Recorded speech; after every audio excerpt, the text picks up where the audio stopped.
The Raven.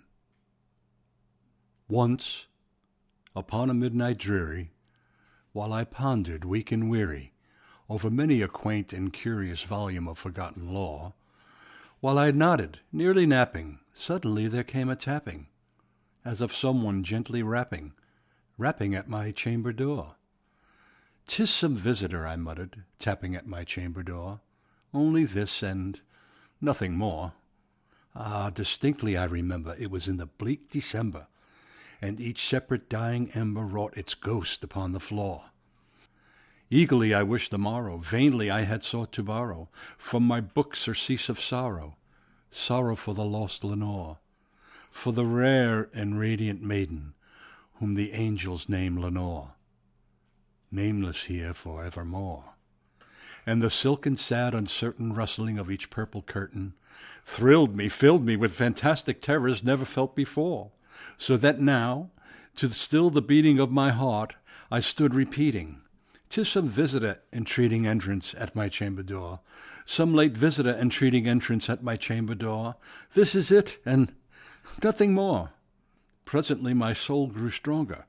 Hesitating then no longer, "Sir," said I, "or madam, truly your forgiveness I implore.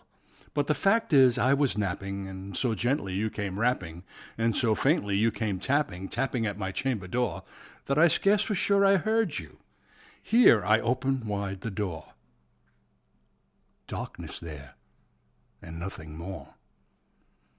Deep into the darkness peering, long I stood there, wondering, fearing, doubting, dreaming dreams no mortals ever dared dream before. But the silence was unbroken, and the stillness gave no token, and the only word there spoken was the whispered word, "Lenore?" "This," I whispered, and echo murmured back the word, "Lenore?" Merely this, and nothing more. Back into the chamber turning, all my soul within me burning, soon I heard a tapping somewhat louder than before. "Surely," said I, "surely that is something at my window lattice. Let me see, then, what the turret is, and the mystery explore. Let my heart be still a moment, and this mystery explore. 'Tis the wind, and nothing more." Open here I flung the shutter, when,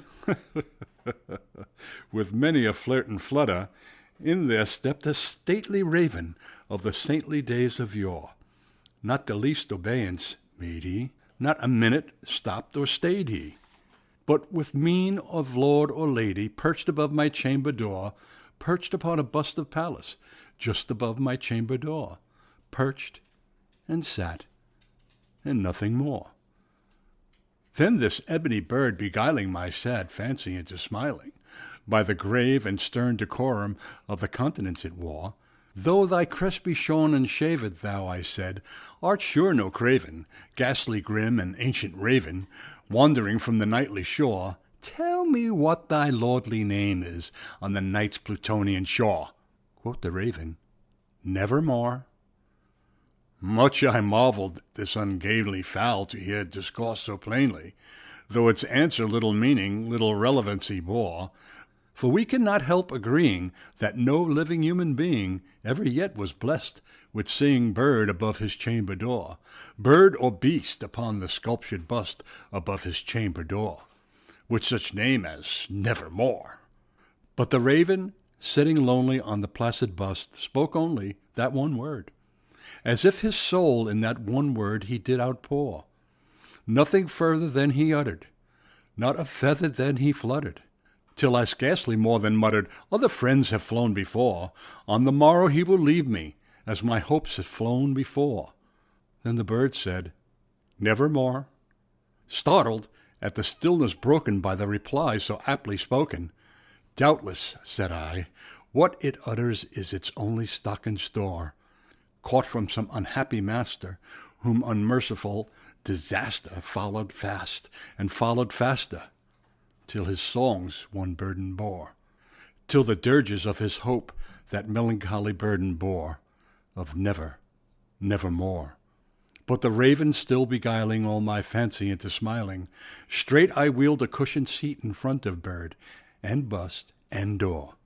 Then upon the velvet sinking, I betook myself to linking fancy unto fancy, thinking what this ominous bird of yore, what this grim, ungainly, ghastly, gaunt, and ominous bird of yore meant in croaking, "Nevermore."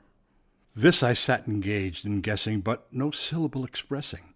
To the fowl whose fiery eyes now burned into my bosom's core, this and more I sat divining, with my head at ease reclining on the cushion's velvet lining that the lamplight gloated o'er, but whose velvet violet lining with the lamplight gloating o'er she shall press, nevermore. Then methought the air grew denser, perfumed from an unseen censer, swung by seraphim whose footfalls tinkled on the tufted floor. "Wretch," I cried, "thy God hath lent thee, by these angels he had sent thee, respite and nepenthe from my memories of Lenore. Quaff, oh quaff this kind nepenthe, and forgot this lost Lenore." Quoth the raven, "Nevermore." "Prophet," said I, "thing of evil, prophet still, if bird or devil, whether tempter sent, or whether tempest tossed thee here ashore, desolate yet all undaunted, on this desert land enchanted, on this home by horror haunted, tell me truly, I implore, is there balm in Gilead? Tell me, I implore." Quoth the raven, "Nevermore." "Prophet," said I, "thing of evil, prophet still, if bird or devil, by the heaven that bends above us, by the God we both adore, tell this soul with sorrow laden, within that distant Aden, it shall clasp a sainted maiden, whom the angels name Lenore, clasp a rare and radiant maiden, whom the angels name Lenore." Quoth the raven, "Nevermore." "Be that word our sign in parting, bird or fiend," I shrieked unstarting, "get thee back into the tempest and the night's Plutonian shore. Leave no black plume as a token of thy lie thy soul hath spoken. Leave my loneliness unbroken. Quit the bust above my door. Take thy beak from out of my heart, and take thy form from out of my door." Quoth the raven, "Nevermore." And the raven, never flitting, still is sitting on the pallid bust of Pallas, just above my chamber door. And his eyes have all the seeming of a demon's that is dreaming, and the lamplight o'er him streaming throws his shadow on the floor, and my soul out of the shadow that lies floating on the floor shall be lifted nevermore.